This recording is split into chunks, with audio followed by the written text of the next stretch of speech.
বন্ধুরা আজকে এখানে একটা মশলা করে নেব। এখানে রয়েছে আদা, শুকনো লঙ্কা, কাঁচা পেঁয়াজ আর রসুন। এবার এটাকে পেস্ট করব। এখানে এই মশলাটা বড্ড অল্প হয়েছে, এই জন্য আমি এখানে আরও দুটো শুকনো লঙ্কা আর দুটো কাঁচা লঙ্কা দিয়ে দিয়েছি।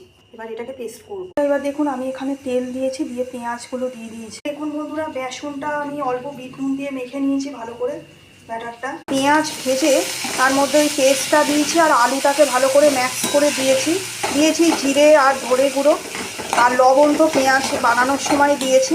এবার সমস্ত উপকরণগুলোকে খুব ভালো করে কড়াতে একটু নেড়ে নেব, নেড়ে ঠান্ডা হতে দেব। বন্ধুরা মশলাটা একদম রেডি হয়ে গেছে সম্পূর্ণভাবে, চপের মশলা হয়। আচ্ছা, যদি আপনারা কেউ আমার ভিডিও দেখে থাকেন তাহলে লিখে যান যে আপনি কি আলুর চপ খেতে ভালোবাসেন। এবার আমি গ্যাসের ওভেনটা বন্ধ করে দেবো। কখন বন্ধ করব? যখন দেখবো এটা অনেকটা শুকিয়ে যাচ্ছে, ড্রাই হয়ে যাচ্ছে আর কড়াই লেগে লেগে যাচ্ছে, তখন কিন্তু বন্ধ করে দেবো। বন্ধ করে দিলাম, ঠিক আছে।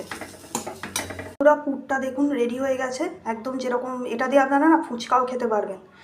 এরকম যদি আপনারা এরকম তৈরি করেন যেরকম প্রসেসে দেখালাম, এবারে নাবিয়ে এর মধ্যে একটু তেঁতুল গোলা জল মিশিয়ে দিয়ে অ্যাড করে এটা দিয়ে যদি ফুচকা দিয়ে খান, খেতে কিন্তু দুর্দান্ত টেস্ট লাগে। হ্যাঁ, আমি একটা সময় ফুচকা অনেক বানিয়েছি, তখন আমার চ্যানেল ছিল না।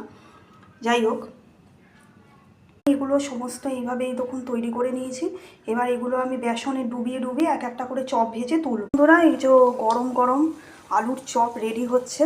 আর এই আলুর চপ তো বেসনের, তো একটু ভাজতে, বেসন ভাজা হতে একটু সময় নেয়, তাই এটা হতে থাকুক।